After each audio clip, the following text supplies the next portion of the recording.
et bienvenue pour notre rendez-vous hebdomadaire consacré à un film culte des années 80. Cette fois, on ressort de la brume un film rare, une balade nocturne à travers un Paris perdu entre spleen et poésie. Extérieur nuit, réalisé en 1980 par Jacques Brel, est l'un de ces films que l'on croyait oubliés jusqu'à ce qu'une nouvelle génération le redécouvre comme un mirage, un bijou discret mais culte du cinéma français des années 80.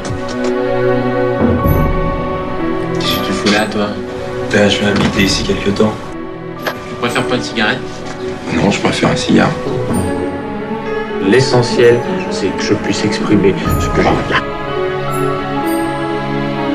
Bonjour, monsieur. J'ai fait l'amour dans un taxi. Avec le chauffeur?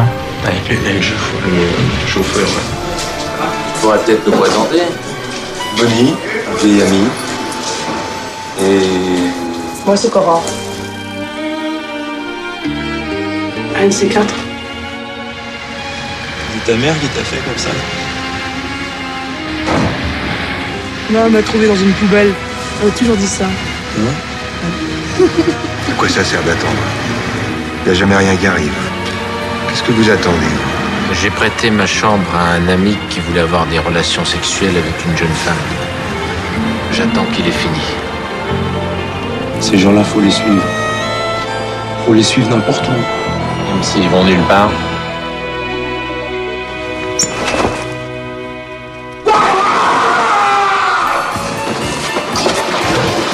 Écoute-moi bien, Bonnie. Je baise avec qui je veux, quand je veux, d'accord?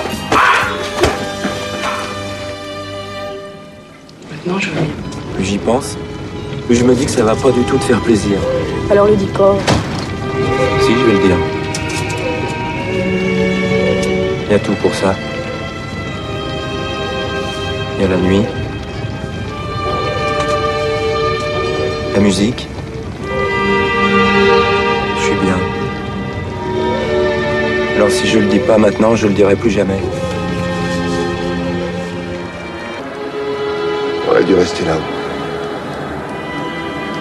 J'aurais jamais dû descendre. L'histoire, en quelques mots, deux hommes, un chauffeur de taxi taciturne, interprété par Gérard Lanvin, et un jeune médecin un peu perdu, joué par André Dussolier, croisent la route d'une jeune femme mystérieuse, la brune Christine Boisson. Et à partir de là, tout se joue la nuit. Les errances, les confidences, les non-dits, les amours qui naissent et s'effacent avant le lever du jour. C'est pas tout le Mercor. Je touche au végétal, au minéral. La pierre, le gars. Je vise l'immobilité de la pierre. Toi, tu veux rentrer à pied aussi, toi? Moi, Tu veux rentrer à pied? moi j'ai pas besoin de toi, moi. À pied. Allez, démerde, le pied. Charmant. Écoute-moi bien, Bonnie. On tient ça une fois pour toutes. Je baise avec qui je veux, quand je veux, d'accord? Ça va, Foule aux dames par les 10. Qu'est-ce que c'est que ça? Foule aux dames par les 10. Comment full avec 3 cartes? Écoute, c'est toi qui fais les cartes. Ah, justement. Jouer, vous occupez pas de moi. Tu veux jouer avec nous?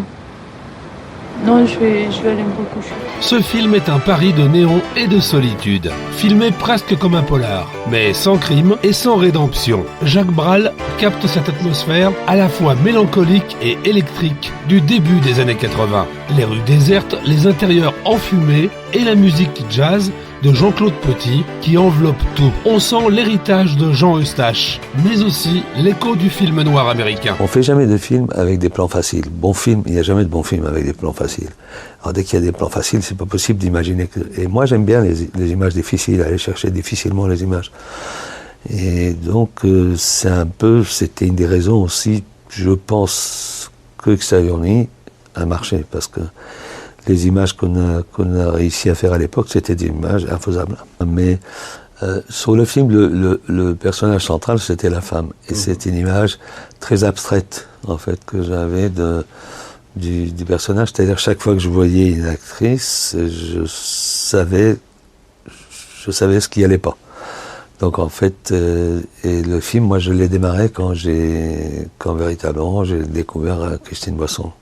C'est un personnage de cinéma. Donc, mais c'est aussi un désir de femme, c'est un désir peut-être de liberté de la femme, de l'au-delà de la femme, de ce qu'il faut comprendre, de ce qui est incompréhensible chez la femme. Moi, ce que je voulais, c'est de chercher 3 écoles de jeu différentes. Oui, Christine était très le théâtre solide.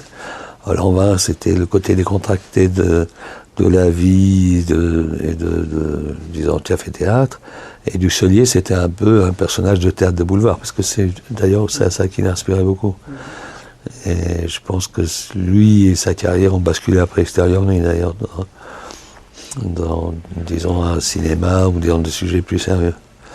Et je voulais aussi mélanger trois types de jeux totalement différents. Quand Extérieur Nuit est sorti, en 1980, il est passé presque inaperçu. Pourtant, ceux qui l'ont vu n'ont jamais oublié la lumière bleutée, son rythme suspendu et surtout cette manière si juste de filmer la nuit. Pas comme un décor, mais comme un état d'âme. C'est un film à la dérive du hasard, de l'attente. Un peu comme si Paris tout entier devenait un personnage silencieux. La première fois que j'ai vu Léo, c'était il y a 11 ans.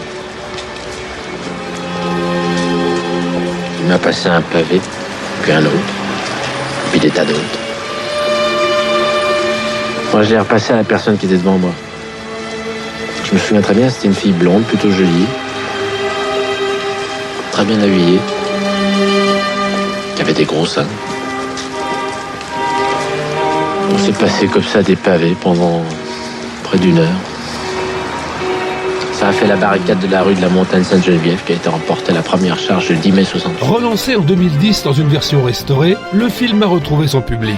Et aujourd'hui, il parle autrement. Au cœur de notre époque pressée, sa lenteur, son mystère et sa pudeur sonnent comme une leçon de cinéma et de vie. Extérieur Nuit est le souvenir d'un temps où le cinéma français osait être simple et sensuel à la fois, fragile et immense. Un film qui aime regarder la ville quand tout le monde dort. C'est tout pour aujourd'hui, je vous donne rendez-vous mercredi prochain pour un autre coup de projecteur sur un film culte des années 80.